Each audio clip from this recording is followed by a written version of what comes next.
I'm going to teach you how to be authentic. Now, some time ago, I wrote the book on ancient Hermetic philosophy, and in that book, I spoke about a lot of the ancient teachers and how they described the human being. So how they described it is almost like a candle in a lantern. And what often happens in life is that we have covers and sheets that are put on top of it. So these are traumas, experiences, negative outcomes and all those kinds of things that are put as layers on the human experience. You can think of this candle as like a soul. Now, what they often spoke about is removing those layers one by one to get to that raw component of the human being.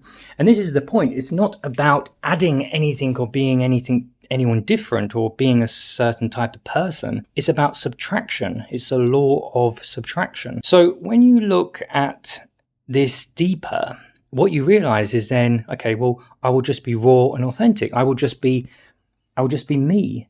But this is not the case, because that then falls into the other trap that the ego loves, a trap of being the authentic person. So it's like another mask that you put on. It's like you see a lot of people spiritually who find themselves to be enlightened, and they don't realize that feeling, that desire to be enlightened is just another mask. And it doesn't give you permission, for example, to be a bitch.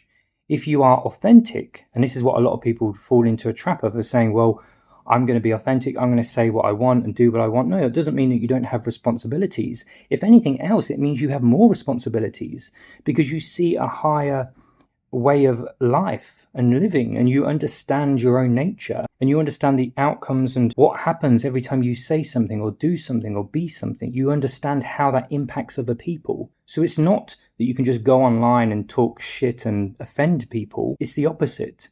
You are more concerned about what you say, what you do, but you do it from a place of love rather than a place of your own ego's desire.